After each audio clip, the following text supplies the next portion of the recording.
صفحہ نمبر 185 معارف الحدیث جلدوم اردو ترجمہ اور تشریحات کے ساتھ احادیث نبوی کا ایک جدید اور جامع انتخاب معارف الحدیث تالیف مولانا محمد منظور نعمانی رحمۃ اللہ۔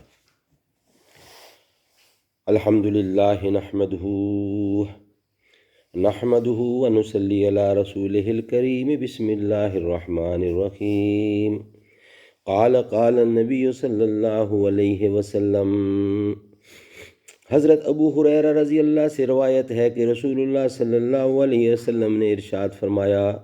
کہ حضرت موسیٰ بن عمران علیہ السلام نے اللہ تعالیٰ کی جناب میں عرض کیا، پروردگار آپ کے بندوں میں کون آپ کی بارگاہ میں زیادہ باعزت ہیں؟ ارشاد فرمایا، وہ بندے جو قصوروار پر قابو پانے کے بعد اور سزا دینے کی قدرت رکھنے کے باوجود اس کو معاف کر دیں۔ یہاں یہ ملحوظ رکھنا ضروری ہے کہ قصوروار کا قصور معاف کرنے کی اس فضیلت کا تعلق افراد و اشخاص اور ان کی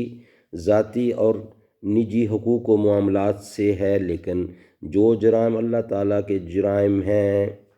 اور اللہ تعالیٰ کی طرف سے ان پر سزا مقرر ہے، اس سزا کے معاف کرنے کا اختیار کسی کو نہیں ہے۔ خود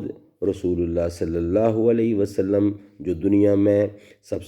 سب سے زیادہ رحم دل تھے، آپ کا طرز عمل بھی یہی تھا کہ اپنا قصور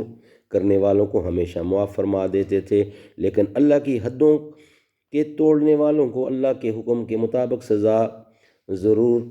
دلواتے تھے۔ حضرت عائشہ صدیقہ فرماتی ہیں، صدق اللہ العلی العظیم وصدق رسولہ النبی الکریم ونحن علی ذلک من الشاہدین والشاکرین والحمد للہ۔